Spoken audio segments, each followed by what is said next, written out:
मेरे तमाम स्टूडेंट्स और प्यारे दोस्तों को अस्सलाम वालेकुम। नेबोश है जीवन क्लोजिंग इंटरव्यू के बारे में ये जो वीडियो मैं आप लोगों के लिए बनाने जा रहा हूँ, ये बाकी वीडियो से डिफरेंट कुछ इस लिहाज से है कि मैंने इसमें लास्ट में एक एग्जाम्पल फिट किया हुआ है।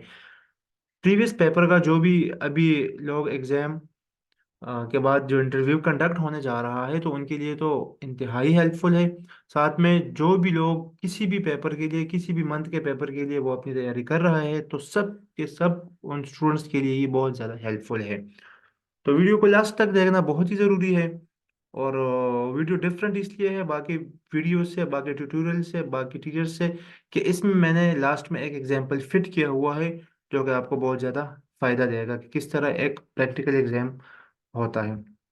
ज़्यादा अपनी नेक्स्ट स्लाइड की तरफ पहले मैं आप लोगों को सिर्फ ये बताना चाहता हूँ कि इंटरव्यू स्टार्ट कैसे होता है। मतलब कि आपने कॉल रिसीव की, जैसे ही आपको जूम मीटिंग पे, गूगल मीट्स पे या किसी भी चीज़ पे, ज़्यादातर ये जूम पर ही होता है।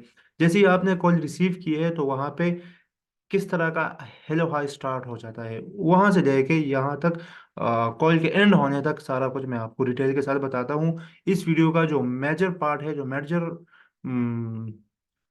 इंफॉर्मेशन मैं आपको देने वाला हूँ, वो उसके ये ये जो प्रैक्टिकल एग्जांपल है वो चीज़ होने जा रहा है।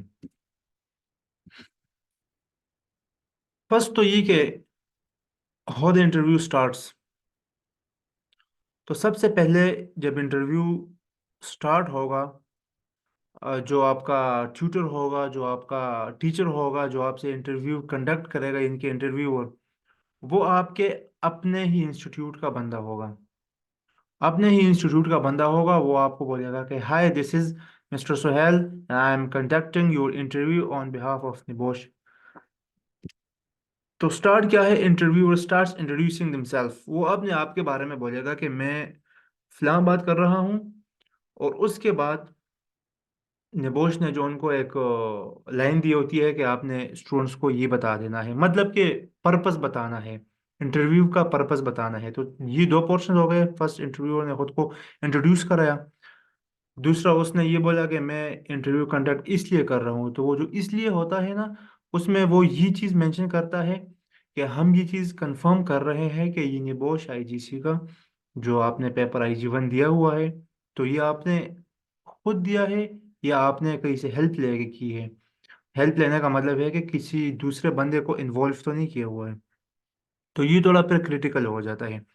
मतलब कि अगर किसी ने पेपर खुद किया है उसके लिए तो इंटरव्यू बहुत ही ईजी है। अगर किसी ने किसी और से करवाया है, जिस तरह हम बहुत सारे स्टूडेंट्स के लिए पेपर सॉल्व कर देते हैं क्योंकि उनको इंग्लिश का एबीसी नहीं पता होता है, तो उस तरह के स्टूडेंट्स के लिए फिर ये बहुत ज़्यादा मुश्किल होता है। नेक्स्ट क्या होता है उसके लिए, candidate will be asked for permission to record the interview. वहाँ पे आपको इंटरव्यूअर बोलेगा कि do you agree, do you have any problem, we are recording this interview. तो आपने बोल देना है कि no, I don't have any problem. या आपने बोलना है कि I am agree, you can record this video और दिस इंटरव्यू। उसके बाद आता है आइडेंटिफिकेशन। जैसे ही इंटरव्यू रिकॉर्डिंग स्टार्ट करता है, वहां से आपका एक्चुअल इंटरव्यू स्टार्ट हो जाता है, यानी कि वो पार्ट स्टार्ट हो जाता है जो उनने निबोश को भेज देना है। तो यहाँ से आइडेंटिफिकेशन में ये होता है कि can you please show me your passport और your NIC, your national identity card और your driving licence, anything which can prove your identity. तो वो इस तरह से आपने स्क्रीन के ऊपर से पकड़ के रखना है। वो आपको बोला कि ये आई जस्ट सॉ इट, मैंने ये देख लिया है, अभी आप हटा सकते हैं। फिर आपने वो साइड पे रख देना है। उसके बाद स्टार्ट हो जाता है, आपको वो बोलेगा कि मुझे अपने सराउंडिंग, मुझे अपना सराउंडिंग दिखाओ, अपने रूम के बारे में। तो इस तरह आपने फोन उठा के सारा रूम उसको दिखा देना है, ठीक है। उससे वो ही चीज़ इंश्योर करेगा कि आपके पास कोई हेल्पिंग मटेरियल तो नहीं है या आपके पास कोई और बंदा तो नहीं बैठा है जो आपका हेल्प कर सकता है इस इंटरव्यू में। तो वो आप बेशक कर भी सकते हैं, ये नहीं कि ये कोई इतना बड़ा वो नहीं है कि आप कहीं पे लैपटॉप के नीचे वो चीज़ छुपा सकते हैं। कोई हेल्पिंग मटेरियल आपके पास हो तो, या आप जो है कोई बंदा भी आपके पास बैठा हो तो आप वो, मतलब बाकी आप लॉजिक बना ही सकते हैं। मेरे ये जो व्यूवर्स है ज़्यादातर पाकिस्तानी ही होंगे, तो जुगाड़ी बंदे होते हैं, वो आप लोग कोई ना कोई जुगाड़ बना ही ले, ठीक है। अगर तो आपको मसला है तब, अगर नहीं है कोई मसला तो काइंडली इस चीज़ को रिस्क में ना डालें, अपने इंटरव्यू को और अपने पेपर को। इसके बाद स्टार्ट होगा कि आपने सराउंडिंग तो दिखा दी है, ये तो हो गया है। The next phase is the man phase. Interview will ask the learner three questions from a list provided by NEBOSH. NEBOSH ने इनको बोला होता है कि आपने ये क्वेश्चंस करने हैं। बहुत सारे क्वेश्चंस होते हैं, उनमें से निबोश आपसे थ्री क्वेश्चंस करेगा। कौन से क्वेश्चंस करेगा मैं आपको बताता हूँ। ये जो अभी प्रीवियस पेपर हुआ है ना, इसी का मैं आप लोगों को एग्जांपल दे देता हूँ। मतलब उनके पास आपका पेपर ऑलरेडी सामने होता है। आपने जो सॉल्व किया करके निबोश को सबमिट कराया होता है ना, वो पेपर उनके सामने इस तरह से पड़ा होता है, सॉफ्ट फॉर्म में या हार्ड फॉर्म में, दैट डजेंट मैटर। तो question number first, like for example, अभी जो स्टूडेंट है उसका नाम सुहेल है, तो वो okay, mister Suhel Habib, can we proceed towards the question. क्या मैं आपसे क्वेश्चंस पूछ सकता हूँ, यानी कि आप रेडी है? तो आपने बोलना है yes, kindly just start asking the questions. आप सवाल करना शुरू कर दें। तो okay, my first question is about the task number one. You mentioned 2 points over here about the management commitment. Your first point is, or one of your point is, absence of displayed health and safety policy. या for example वो दो points आपको आपके साथ compare करेगा। मैं पहले आपको थोड़ा सा बता दूं कि क्वेश्चन किस तरह का होता है। अगर आपने किसी चीज़ के बेनिफिट्स लेके हैं या ड्रॉबैक्स लेके हैं, तो आपको वो बताएगा। दो तरह के क्वेश्चंस होते हैं, या जो आपने ये ड्रॉबैक्स लेके हैं, ये जो डिसएडवांटेजेस लेके हैं, ये जो आपने नुकसानात निकाले हैं ना सिनेरियो में से, इनके सॉल्यूशंस क्या हो सकते हैं। एक क्वेश्चन ये हो सकता है, यही कि, और दूसरा ये कि ये जो आपने फॉर एग्जांपल ये जो मसले लेके होते हैं, इनमें से कंट्रोल किस पे ज़्यादा ज़रूरी है। तो इस तरह के क्वेश्चंस आपको दो ऑप्शंस वो देंगे। फॉर एग्जांपल कि outdated health and safety documentation ज़्यादा ज़रूरी है, या कोई और पॉइंट उठा के, मतलब वो कभी भी ऐसा नहीं करेगा कि फर्स्ट और सेकंड को कंपेयर कर दे। वो हमेशा एक किसी और कहीं और से उठाएगा, और दूसरा जो है जहाँ पे आप मतलब थोड़े कंफ्यूज से भी हो जाओ। तो फर्स्ट थिंग इज के outdated health and safety documentation ज़्यादा ज़रूरी है, या हम कोई भी उठा ले के lack of leadership in health and safety promotion, या failure to prioritise health and safety. यानी कि हमें हेल्थ एंड सेफ्टी को प्रायोरिटाइज नहीं किया गया है वहाँ पे, तो हमें ये ज़्यादा प्रायोरिटाइज करना चाहिए, या हमें डॉक्यूमेंटेशन पे फोकस करना चाहिए। तो ये आपका मेन क्वेश्चन आ गया है।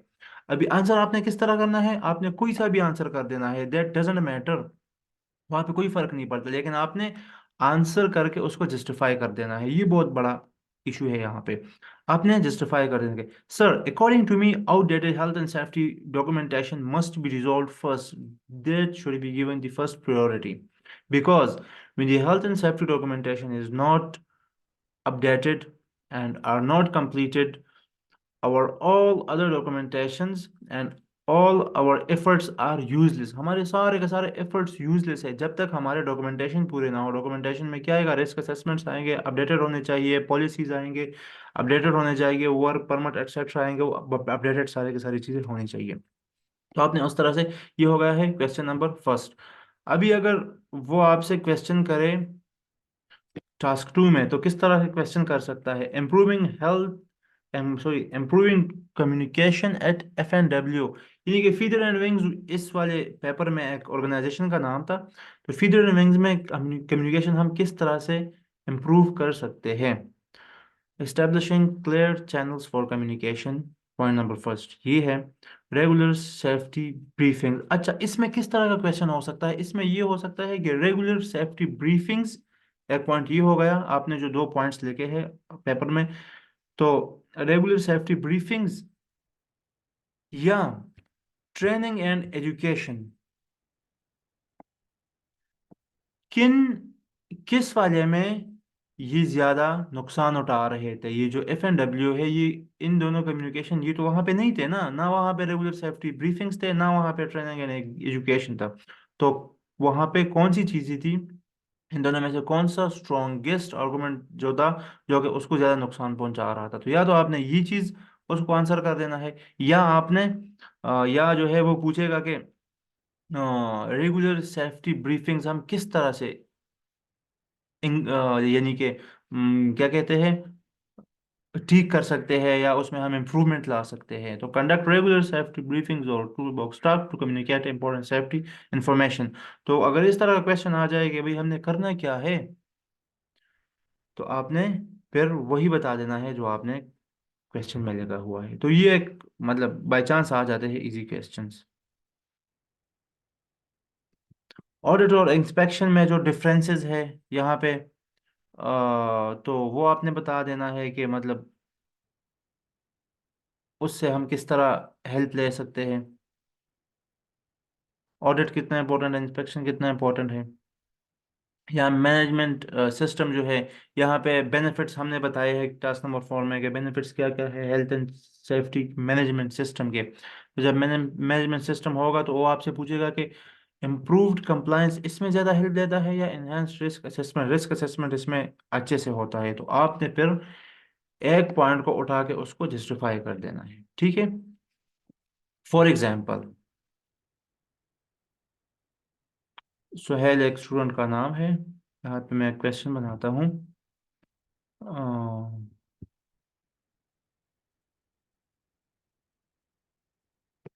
Mr. Sahel, you have illustrated the benefits of implementing a proper health and safety management system. So I can see 2 points over here. One, you have mentioned improved compliance, while the other one is the reduced incident and accident. So what do you think between these two, which one could be more, which one could take more benefit, or which one would be improved the most? यानी कि ये दोनों points इनमें से कौन सा ज्यादा improve होगा।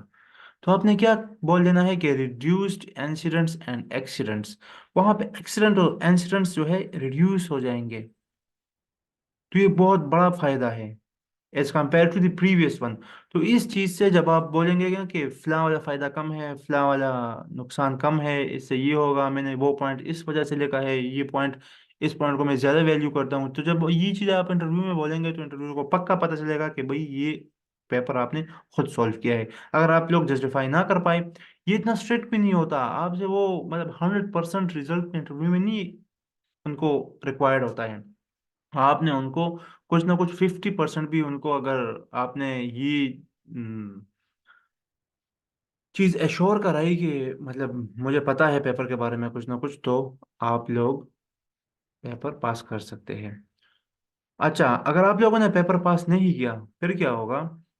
फिर मसला ये आएगा कि, सॉरी, इंटरव्यू अगर आप लोगों ने पास नहीं किया तो फिर मसला ये आ सकता है कि आप लोगों को कुछ, वो आप लोगों को नहीं बताएंगे कि आपने इंटरव्यू में ये चीज़ें फेल कराई थी, यहाँ पे आपका मिस्टेक था। वो सिंपली आपका पेपर फेल करा देंगे IG1।